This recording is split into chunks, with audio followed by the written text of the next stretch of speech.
બોલીએ કુળદેવી માત કી જય, નવદુર્ગા માત કી જય.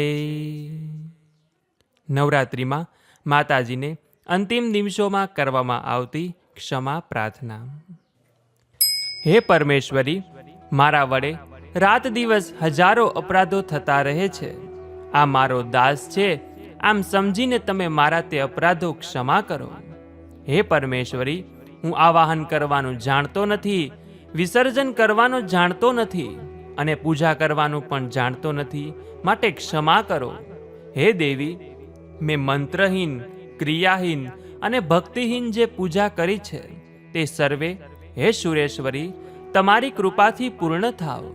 સેંકડો અપરાધો કરીને પણ જે મનુષ્ય તમારા શરણે આવીને હે જગદંબા કહીને તમને પોકારે છે તેને તે ગતિ પ્રાપ્ત થાય છે કે જે બ્રહ્મા વગેરે દેવતાઓને પણ સુલભ નથી. હે જગદંબિકા, હું અપરાધી છું, પરંતુ તમારા શરણે આવેલો છું. અત્યારે અનુકંપાને પાત્ર દયનીય છું. તમે જેમ ઈચ્છો તેમ કરો. હે દેવી, અજ્ઞાનને લીધે ભૂલથી કે બુદ્ધિ ભ્રાંત થવાને કારણે જે કંઈક ન્યૂનાધિક આચરણ કર્યું હોય તે પરમેશ્વરી તમે તે બધું માફ કરો અને પ્રસન્ન થાઓ. હે સચ્ચિદાનંદ સ્વરૂપ પરમેશ્વરી, હે જગન માતા, હે કામેશ્વરી, તમે મારી આ પૂજાનો પ્રેમપૂર્વક સ્વીકાર કરો અને મારા ઉપર પ્રસન્ન રહો. હે દેવી, હે સુરેશ્વરી, તમે ગોપનીયમાં પણ ગોપનીય વસ્તુનું રક્ષણ કરનારા છો. મેં નિવેદિત કરેલા આ જપ તમે ગ્રહણ કરો. તમારી કૃપાથી મને સિદ્ધિ પ્રાપ્ત થાઓ. હે માં, હું નથી મંત્ર જાણતો, નથી યંત્ર જાણતો. અરે, મને સ્તુતિનું પણ જ્ઞાન નથી, નથી આવાહનની જાણકારી, નથી ધ્યાનની પણ, સ્તોત્ર અને કથાની પણ જાણકારી નથી. નથી તો હું તમારી મુદ્રા જાણતો, કે નથી તો મને વ્યાકુળ થઈ વિલાપ કરતા પણ આવડતું. પણ હા, એક વાત જાણું છું કે કેવળ તમારું અનુસરણ, તમારી પાછળ ચાલવાનું કે જે બધા કલેશોને, સમસ્ત દુઃખો અને વિપત્તિઓને હરી લેનારું છે. સૌનો ઉદ્ધાર કરનારા હે કલ્યાણમયી માતા, હું પૂજાની વિધિ જાણતો નથી. મારી પાસે ધનનો પણ અભાવ છે. હું સ્વભાવે પણ આળસુ છું, તથા મારા થકી પૂજાનું બરાબર સંપાદન પણ થઈ શકતું નથી. અને આ બધા કારણોથી તમારા ચરણોની સેવા કરવામાં જે ત્રુટિ રહેવા પામી છે તેને ક્ષમા કરજો. કારણ કે પુત્ર કુપુત્ર થઈ શકે, પરંતુ માતા ક્યારેય કુમાતા થતી નથી. હે માં, આ પૃથ્વી પર તમારે સીધા સાદા પુત્રો તો ઘણા બધા છે, પરંતુ તે બધામાં હું જ તમારો અત્યંત ચપળ બાળક છું. મારો જેવો ચંચળ કોઈ વિરલ જ હશે. હે કલ્યાણી, મારો જે આ ત્યાગ થયો છે એ તમારે માટે કદાપી ઉચિત નથી. કારણ કે પુત્ર કુપુત્ર થઈ શકે પણ માતા કુમાતા ન થાય. હે જગદંબા, હે માં, તમારા ચરણોની સેવા ક્યારેય કરી નથી. દેવી, તમને અધિક ધન પણ સમર્પિત કર્યું નથી, તો પણ મારા જેવા અધમ પર તમે જે સ્નેહ કરો છો તેનું કારણ એ જ છે કે પુત્ર કુપુત્ર થઈ શકે પણ માતા ક્યારેય કુમાતા થતી નથી. ગણેશજીને જન્મ આપનાર હે મા પાર્વતી, અનેક પ્રકારની સેવાઓમાં વ્યગ્ર રહેવું પડતું હતું. તેથી 85 વર્ષો કરતાંય વધુ અવસ્થા વીતી જવાથી મેં દેવતાઓને છોડી દીધા છે. હવે તેમની સેવા પૂજા મારાથી થઈ શકતી નથી. તેથી જ તેમની પાસેથી કશી જ સહાય મળવાની આશા પણ નથી.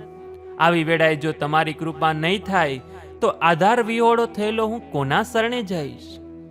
હે માતા, તમારા મંત્રનો એક અક્ષર પણ જો કાને પડી જાય ને તો તેનું ફળ એવું મળે છે કે મૂર્ખ ચાંડાલ પણ મધુર વાણી ઉચ્ચારનારો ઉત્તમ વક્તા થઈ જાય છે. રંક મનુષ્ય પણ કરોડો સુવર્ણ મુદ્રાઓથી સંપન્ન થઈને દીર્ઘકાળ સુધી નિર્ભયપણે વિહરતો રહે છે. જો મંત્રના એક અક્ષરના શ્રવણ માત્રનું આવું ફળ મળતું હોય તો જે લોકો વિધિપૂર્વક જપ કરવામાં રત રહે છે તેમને જપથી મળનારું ઉત્તમ ફળ તો કેવું હશે, એને કયો મનુષ્ય જાણી શકે? હે ભવાની, જેઓ પોતાના અંગોમાં ચિત્તાની રાખ અને ભભૂતિનો લેપ કરે છે, વિષજ જેમનો આહાર છે, જેઓ દિગંબર ધારણ કરનારા છે, જેવો મસ્તક પર જટા અને ગળામાં હાર રૂપે નાગરાજ વાસુકીને ધારણ કરે છે તથા જેમના હાથમાં કપાલ શોભતું રહે છે, તેવા ભૂતોના સ્વામી પશુપતિ પણ એકમાત્ર જગદીશની જ પદવી ધારણ કરે છે. આનું શું કારણ? આટલું મહત્વ તેમને કેમ મળ્યું? એ કેવળ તમારા પાણી ગ્રહણની પરંપરાનું જ ફળ છે. તમારી સાથે લગ્ન થવાથી જ તેમનું મહત્વ વધી ગયું. મુખ પર ચંદ્રમાની શોભા ધારણ કરનાર હે માતા, મને મોક્ષની આકાંક્ષા નથી અને નથી તો સંસારના વૈભવની પણ અભિલાષા, નથી વિજ્ઞાનની પ્રાપ્તિ અપેક્ષા કે નથી તો સુખની ઈચ્છા, પણ તેથી મારી તો તમને એ જ યાચના છે કે મારું જીવતર મૃડાની, રુદ્રાણી, શિવ, ભવાની એ જ રીતે જપ કરતા જ વીતે. હે મા શ્યામા, અનેકવિધ પૂજા સામગ્રીઓથી વિધિપૂર્વક તમારી આરાધના મારાથી ક્યારેય થઈ શકી નથી. હંમેશા કઠોર ભાવનું ચિંતન કરતી મારી વાણીએ કયો અપરાધ નથી કર્યો, અને તેમ છતાં તમે સ્વયં મુજ અનાથ પર પ્રયત્નપૂર્વક જે કંઈ કૃપા દ્રષ્ટિ રાખો છો તે હે માં તમને જ ઉચિત છે. તમારા જેવી દયામય માતા જ મારા જેવા કુપુત્રને આશ્રય આપી શકે. હે મા દુર્ગા, હે કરુણા સિંધુ મહેશ્વરી, હું વિપત્તિઓમાં ફસાયેલો આજે તમારું જે સ્મરણ કરું છું કે જે પહેલા ક્યારેય કરતો ન રહ્યો, તેને મારી લુચ્ચાઈ માનશો નહીં, કારણ કે ભૂખ તરસથી પીડાતું બાળક જ માતાને યાદ કરે છે. હે જગદંબા, મારા પર તમારી જે સંપૂર્ણ કૃપા છે તેમાં આશ્ચર્યની સી વાત. પુત્ર અપરાધ પર અપરાધ કરીએ જતો હોય તો પણ માતા તેની તદ્દન ઉપેક્ષા કરતી નથી. હે મહાદેવી, મારા જેવું કોઈ પાપી નથી અને તમારા જેવું કોઈ પાપોને હરનારું નથી. એવું જાણીને તમને જે યોગ્ય લાગે તે કરો. તો બોલીએ કુળદેવી માત કી જય, નવદુર્ગા માત કી જય. આ રીતે નવરાત્રિના છેલ્લા દિવસોમાં માતાજીને ક્ષમા યાચના પ્રાર્થના કરવાની હોય છે. કેમ કે આપણે અજ્ઞાની માણસ નવરાત્રિમાં જાણીએ અજાણીએ ડગલે ને પગલે ભૂલોને પાપ કરતા રહીએ છીએ, અને તે આપણી ભૂલ અને પાપને આપણી મા જ ક્ષમા કરે છે. કેમ કે પુત્ર કુપુત્ર થાય પરંતુ માતા ક્યારેય કુમાતા ન થાય.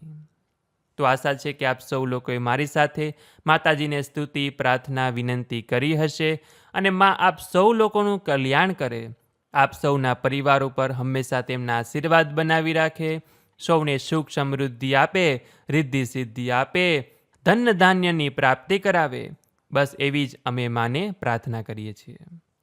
તો આ વિડીયો પસંદ આવ્યો હોય તો લાઈક કરજો, તમારા મિત્રોને મોકલજો. અમારી ચેનલમાં નવા હોય તો સબસ્ક્રાઇબ કરવાનું ભૂલતા નહીં, કે જેથી કરીને આવા જ અવનવા વિડીયો આપ સૌ લોકોને મળતા રહે.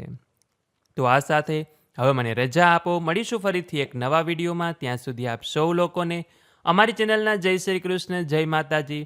મારી સાથે જોડાઈ રહેવા બદલ આપ સૌ લોકોનો ખૂબ ખૂબ આભાર.